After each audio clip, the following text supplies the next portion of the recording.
Selamünaleyküm. Esnaflarımızı geziyoruz. Bir bakalım esnafın durumu nasıl? Ticareti nasıl? Valla ticaret sıfırlanmış. Sıfırlanmış ha? Bu durumda insan yok, kimse yok. He. Yani eskisi Yani o gibi değil. giriş geliş olmayınca Yok. Olmuyor işte. Ticarette tabii o olaylar da böyle yani. tabii. Her taraf kapalı. Karşı taraf zaten yok. Ha, zaten burayı canlandıran aşağı taraftı. Şimdi aşağı tarafta olmayınca O mahalle olmayınca buralar da bitti ya. dışarıdan gelen de yok. Hadi Dışarıdan gelen de yok. Zaten gelen de fırsat görmek için geçiyor. Gezmeye geliyor. Gezmeye geliyor. Alışverişe de geliyor. İyi. Sürü esnafını ziyarete gelen ilk parti sizlersiniz. Çünkü ne için? Kapı sürekli gelip orayı ziyaret ediyorlar. Orası her daim açıktı. Asıl zarar gören bu bölgenin esnafıdır.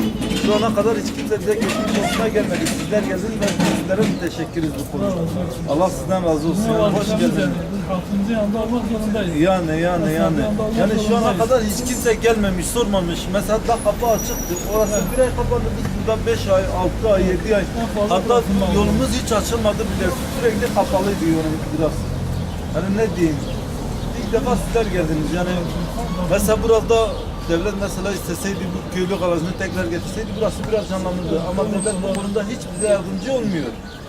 Yani biz bir an önce yetkililerin buraya tekrar canlanması için yani sizlerin aracılığıyla belki sizin sayenizde tekrar burası biraz canlanır.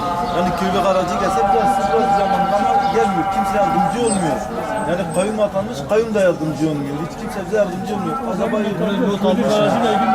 yani biz diyoruz siz burayı yıkacak mısınız? Yok diyorlar.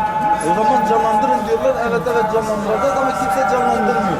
İlçe garajı ve köy garajının bak bizim aşağıda büyük bir parkımız var. Evet. Mezarlığın yanında büyük bir alandır. Orada surun dışında. Surun içinde yapamaz. Biz onu talep etmiyoruz. Surun dışında bir ilçe garajı ve bir köylü garajı orada ikisi de yapılabilir. Fazla bir masraf da gerekmiyor. Yani orası hep bir belediyenindir yani. Devletindir veya araç maaş çektikleri yer var. orası mezarlığın böyle surun dışında hatta mezarlık kadar büyük bir alandır. Orada yani bir şey yapılırsa mesela bizim bu şeye giden Mardin, Siirt, bu tarafın köyleri için şehirlerde giden arabalar buraya gelirse çok düzgün olur yani biraz canlanmış olur yani. Şimdi ben bir vatandaş olarak benim 2 tane öğrencim var. Ben o çocuklara her gün okul harcılığı vermek zorundayım. Çocuk paralarını kesmişler. Kira yardımıdır. Bir ayda verilmesi lazım. 40-45 günde bir veriliyor. Telefon açtığımız zaman diyor ki bu aylık değil. Ya mağduriyet vardır. Benim ihtiyacımı karşılamıyor. Çünkü benim bütün aile bireylerim hep bir yanımda çalışıyordu. Benim ailem her bir tanesi bir tarafa dağıldı. Yani mağduriyet anlatılmakla bitirilemez yani. Fazla barışçılık daha fazla. Türkiye'de zaten mesela efsal kimya kapalı.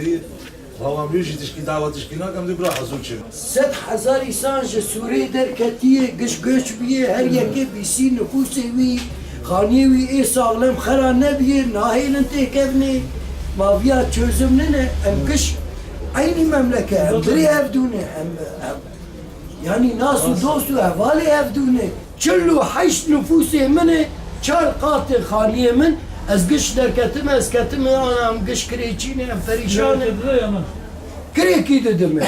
Yaktani. Am beş malın kreki. Beş malın yakıyor. Ya kreki.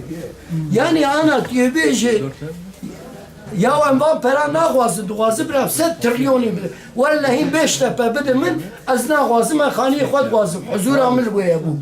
Gedîmin tornê dağıtın şwarın digeriyan dixwarin ve dixwarin em rezî rısva bûne ya ji serman diqefilin em pêjman kîtin وقتا رای به چه بیانی امر میشه تو هفت تزانه وقتا رای به وقتا دورم کی بتین خوش بیش ondan sonra gışmeş bir dikkat sıfır nemerbi kile keti ne tişkile keti o haniye mi gışı ketini tişkişi tedne eştine şeysu hafsale azvan haniye min aniye meydanı çelu haş nüfusi min Ya gış hava uçuyor ya. Psikolojiye gidimin kharabiye gid tornemin gide. Deve azar mali az tuvalet taşı ma çıkımda de ya. Hesabı ki tuvalet taşı peşraf.